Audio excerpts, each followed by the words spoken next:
Have you ever noticed how you can go through an entire day on autopilot, answering messages, finishing tasks, showing up for everyone, and still feel strangely hollow when the day ends?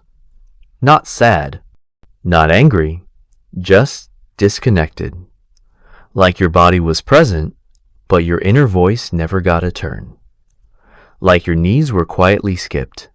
Again. If that feeling sounds familiar, you are not broken. You are not lazy. And you are not ungrateful.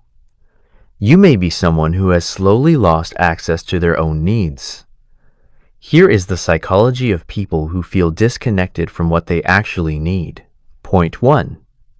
They learned early that having needs created problems. For many people, disconnection from needs does not begin in adulthood. It begins early, in environments where attention came with conditions, where being calm was praised and being emotional was corrected, where asking for rest caused eye rolls, where discomfort was met with advice instead of care.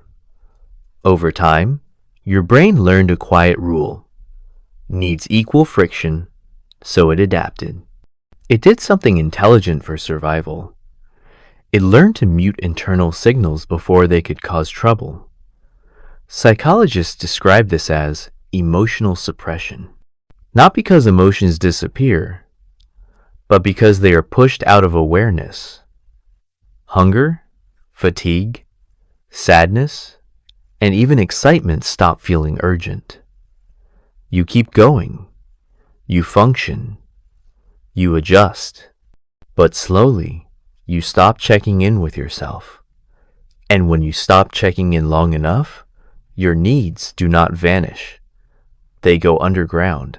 They resurface later as burnout, numbness, irritability, or a constant sense of disconnection from your own life. Point 2. They are deeply attuned to others, but disconnected from themselves. People who feel disconnected from their needs are often extremely sensitive to other people. They notice tone shifts, they read facial expressions, they anticipate reactions before words are spoken. This looks like emotional intelligence, and often it is. But there is a hidden cost. When your attention is always outward, your inner signals grow faint. This pattern is common in people with high empathy or anxious attachment styles. Your nervous system learned that safety comes from managing relationships, not from listening inward. So when someone asks you a simple question like, "What do you want?" your mind goes blank, not because you do not care, but because your awareness has been trained away from your own body and toward everyone else's expectations. Choice feels uncomfortable. Desire feels unfamiliar. And needing something for yourself can even trigger guilt. Point 3. They confuse being functional with being okay. Many people disconnected from their needs are highly capable.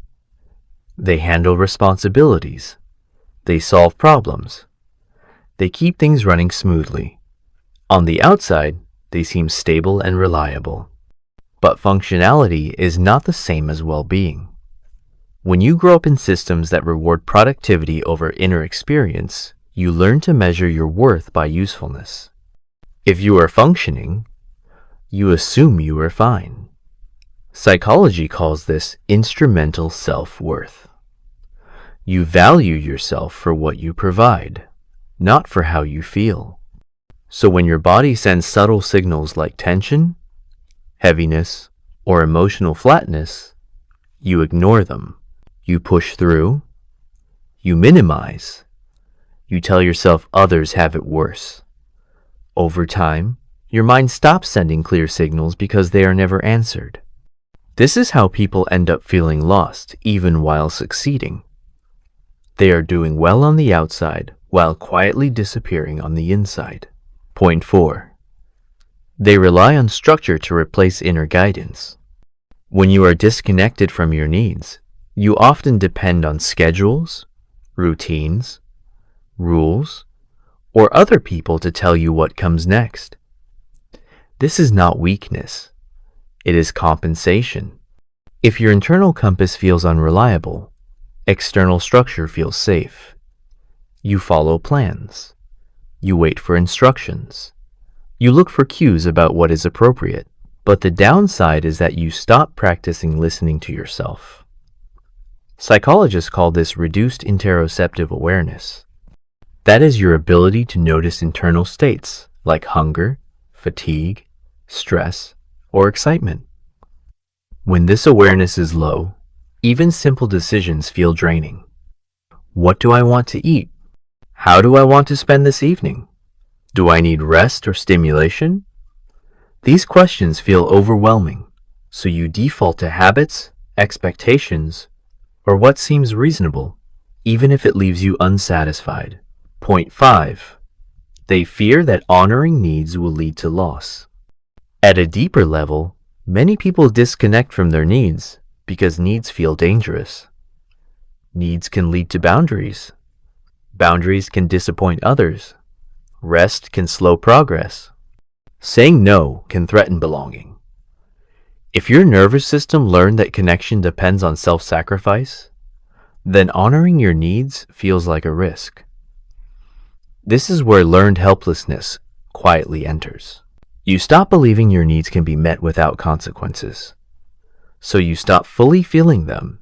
You numb desire. You downplay discomfort. You tell yourself you can handle it, but the body keeps track. Unmet needs do not disappear. They wait. And they often return as resentment, chronic exhaustion, emotional shutdown, or a sudden urge to escape everything. What makes this pattern especially hard to recognize is that it feels normal. You are praised for being easygoing. You are admired for being strong. You are relied on. People say you never complain. But inside, you may feel strangely disconnected from joy. You do not crave things intensely. You struggle to answer what excites you. Or when something good happens, the feeling fades quickly. This is not because you are ungrateful or indifferent. It is because your system learned to turn down the volume on wanting. Reconnection does not begin with big changes or dramatic self-discovery. It begins with awareness. Psychology consistently shows that awareness comes before change. Start small. Ask gentle questions. What does my body feel like right now? Am I tense or relaxed? Am I hungry or emotionally drained? Am I tired or overstimulated? These questions rebuild interoceptive awareness. They teach your nervous system that internal signals are safe to notice again. Another step is practicing low-risk needs. Needs that do not threaten relationships or identity. Drinking water when thirsty, resting when tired, taking breaks without justification, saying no to small things. These acts may seem insignificant, but they send a powerful message to your brain. I am allowed to respond to myself. Over time, this creates safety, and safety is what allows deeper needs to surface. It is also important to challenge the belief that having needs is selfish. Research on emotional intelligence shows that people who understand and honor their needs communicate more clearly, experience less resentment, and form healthier relationships. Knowing what you need does not make you demanding. It makes you honest. Disconnection may feel protective, but it often creates distance from both yourself and others. If you recognize yourself in this video, pause for a moment. This pattern did not come from nowhere. It formed for a reason. It helped you adapt. It helped you survive. You do not need to shame it away. You need to understand it and then gently move beyond it. Your needs are not weaknesses. They are signals. And reconnecting with them is not about becoming selfish or difficult. It is about becoming real. If this felt like someone finally put words to something you have felt for a long time, stay with this channel. Subscribe for more psychology that speaks to the quiet, unseen parts of human behavior. And if you know someone who takes care of everyone else, but never themselves, share this with them. It might be the permission they did not know they were waiting for.